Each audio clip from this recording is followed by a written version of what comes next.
Hi guys, this is me Taskin Fatima. How are you? I hope you all are good. Welcome back to my channel Hur with Mama. आज का हमारा topic है how to take good care of kids.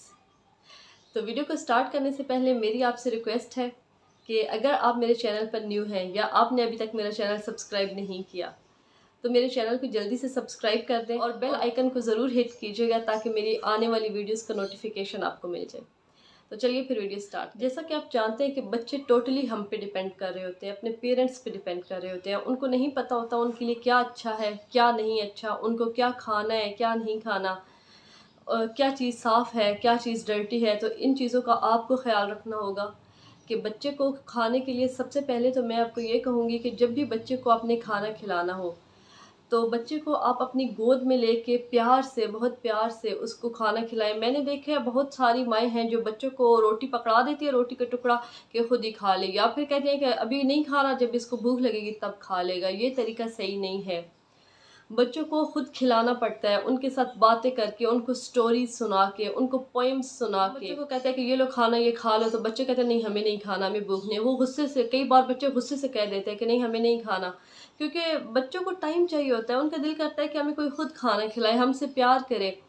तो कभी भी ऐसा नहीं हुआ कि मैंने हुसैन को खाना दे दिया को ये लो भले खुद खा लो, ऐसा कभी भी नहीं हुआ। मैं खुद हुसैन को गोद में बिठा के, अभी वो 3.5 साल का है माशाल्लाह, और मैं उसको खुद अपनी गोद में बिठा के स्पून के साथ मैं खुद उसको खाना खिलाती हूँ, उसके साथ बातें करती हूँ, उसको हंसाती हूँ, हंसाते हंसाते उसको खाना खिला देती हूँ, स्टोरीज सुनाती रहती हूँ, उसको पोएम्स सुनाती रहती हूँ, उसके साथ उसके फेवरेट टॉपिक पे बात करती रहती हूँ। और इस तरह बातें करते करते मैं उसको खुशी खुशी से खाना खिला लेती हूँ और वो खा भी देता है। यही होता है कि मैं जब हुसैन पहले खाना नहीं खाता था तो मैं डॉक्टर्स के पास जाती थी कि वो खाना नहीं खाता। तो डॉक्टर्स मुझे कहते थे कि बच्चा खाना खा लेगा अगर आप उसको खिलाएंगे, आप अपनी जान छुड़ा रही हैं। मैं ऐसे ही करते हैं कि अपनी जान छुड़ाने के लिए बच्चों को खाना पकड़ा देते हैं कि खाना है तो खाओ, नहीं खाना तो जब भूख लगेगी तब खा लेना। तो इस तरह ये तरीका सही नहीं है। बच्चे इस तरह कभी भी खाना नहीं खाएंगे। बच्चों को खाना खिलाना हो, आप उनको अपनी गोद में बिठाएं या उनको अपने पास बिठाएं, उनके पास बैठ के बच्चे 15 मिनट में, 20 मिनट में, जितनी देर में बच्चे खाना खाते हैं, आप उनको स्पून से या अपने हाथ से खाना खिलाएं, अपने हाथ से बाइट्स बना बना के उनको खिलाएं। तो इससे बच्चे बहुत अच्छे से खाना खा लेते हैं। और अगर बच्चे खाना नहीं खाते, जैसे बच्चों को भूख लगी रहती है, वो खेल में मसरूफ़ होते हैं, वो बताते नहीं है कि हमें भूख लगी है या हमने खाना खाना है, तो उसके लिए आपको क्या करना होगा कि हर 2-2 घंटे के बाद बच्चों को कुछ ना कुछ खिलाते रहना होगा। क्योंकि बच्चे बिज़ी होते हैं, वो अपने खेल में बिज़ी होते हैं, एक्टिविटीज़ में बिज़ी होते हैं, तो वो बताते नहीं है कि हमें भूख लगी है या हमें खाना खाना है या हमें जो फ़ील हो रही है वो भूख है।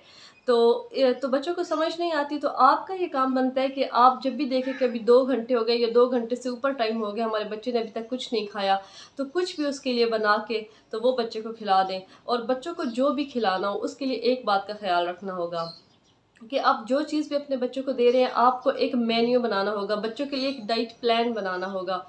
तो उस हिसाब से अपने बच्चों को चीज़ें देनी होंगी। जैसे अगर कल के दिन आपने अपने बच्चों को जो चीज़ें दी हैं, आज के दिन वो चीज़, उनमें से कुछ चीज़ें आपने अपने बच्चों को नहीं देनी होंगी, क्योंकि अगर एक ही चीज़ आप अपने बच्चों को बार-बार देते रहेंगे, तो इस तरह बच्चों का वेट गेन नहीं होगा। बच्चों का वेट गेन करने के लिए आपको उनकी चीज़ों में वैरायटी लाना होगी। जैसे एक दिन अगर आपने बच्चों को गंदम का दलिया दिया है, दूसरे दिन आप उनको ओट्स का दलिया दें, तीसरे दिन आप उनको ये साबूदाना दे दें, चौथे दिन आप उनको सूजी की खीर दे दें। इस तरह करके वैरायटी एप्पल बच्चों के जो खाने होते हैं उनमें ज़रूर शामिल करें। आप डेली बेस पे आप बच्चों को एप्पल दें। फ्रूट्स आप रेड फ्रूट होता है, ब्राउन फ्रूट होता है या ग्रीन फ्रूट, ये 3 फ्रूट्स आप एक दिन अगर रेड दिया, दूसरे दिन आप बच्चों को ग्रीन फ्रूट दे दें, अगले दिन आप ब्राउन दे दें। तो सब्ज़ी, वेजिटेबल्स बच्चों के लिए बहुत अच्छी होती है। वेजिटेबल सूप आप अपने बच्चों को दे दे सकते हैं, या कोई भी एक सब्ज़ी जैसे कैरेट की प्यूरी बना के या कैरेट के जूस बना के वो आप अपने बच्चों को दे सकते हैं। ये सब चीज़ें बच्चों की हेल्थ के लिए बहुत ज़्यादा अच्छी होती हैं। इन चीज़ों पे बहुत ज़्यादा फोकस करना, बच्चों की सफाई का ख़ास ख्याल रखना चाहिए, बच्चों के इर्द गिर्द हर चीज़ को साफ़ रखना चाहिए, बच्चों के टॉयज़ को साफ़ रखना चाहिए, बच्चों के खुद की सफाई रखनी चाहिए। जैसे बच्चों के नेल्स को क्लीन रखना चाहिए, कट करना चाहिए। बच्चों के नेल्स को जब भी देखें कि वो अब कट करने वाले हो गए हैं, बड़े हो गए हैं, तो बच्चों के नेल्स को कट करें। उनके पाँव का ख्याल रखना चाहिए। बच्चे नंगे पाँव चलते रहते हैं, उनके पाँव डर्टी हो जाते हैं, उनको क्लीन करना चाहिए। सोने से पहले बच्चों के फेस को वॉश करके, उनके मॉइस्चराइज़ करके, उनके पाँव को मॉइस्चराइज़ करके, वॉश करके, तो फिर आप अपने बच्चों को सुलाएं। इन सारी चीज़ों का ख्याल रखना पड़ता है। बच्चों की एक पूरी रूटीन बनाएं। जब बच्चे सुबह उठते हैं तो उनके आप टीथ्स को क्लीन करें, बच्चों की आइज़ को क्लीन करें, नोज़ को क्लीन करें, ईयर्स को क्लीन करें। ये बहुत ज़रूरी होता है। मैंने अक्सर बच्चे देखे हैं जिनकी जिनकी नोज़ डर्टी होती है, जिनके ईयर्स यहाँ से बैक से बहुत ज़्यादा डर्टी होते हैं। इन चीज़ों का ख्याल रखना चाहिए। अंदर से ईयर्स अंदर से बहुत ज़्यादा डर्टी होते हैं, इन चीज़ों का ख्याल रखना चाहिए। बच्चों के नेल्स डर्टी होते हैं, नेल्स का ख्याल रखना चाहिए। ये आप अपनी रूटीन में शामिल करें। जब भी आप अपने बच्चे को बात देते हैं सुबह मॉर्निंग के टाइम पे, आप जब भी बच्चा उठे तो उसको बात दें। इससे वो बच्चा बहुत फ्रेश हो जाता है, उसका पूरा दिन बहुत अच्छा गुजरता है। तो ये बहुत ज़्यादा ज़रूरी है कि बच्चों को क्लीन रखें, उनके पाँव का ख्याल रखें, हाथों का ख्याल रखें, नेल्स का ख्याल रखें, बच्चों की आइज़ का, नोज़ का। बच्चों के नेल्स अगर पड़े हुए हों, डर्टी हों, तो बच्चे बार बार अपना हाथ मुंह में डाल लेते हैं। बड़े बच्चे भी यही करते हैं, छोटे बच्चे भी यही करते हैं, बार बार अपना हाथ मुंह में डाल लेते हैं। कुछ बच्चों को कोई बात बोलो, हाथ मुंह में डाल लेते हैं। तो ये जो सब कुछ होता है, इससे बच्चों के क्योंकि इम्यूनिटी सिस्टम बहुत वीक होता है, वो जर्म्स बहुत तेज़ी से कैच कर लेते हैं। तो उससे क्या होता है कि वो बीमार हो जाते हैं, उनको कोई ना कोई प्रॉब्लम रहता है। तो बच्चों की क्लीनिंग बहुत ज़्यादा ज़रूरी है, बच्चों की सफाई का ख़ास ख्याल रखें।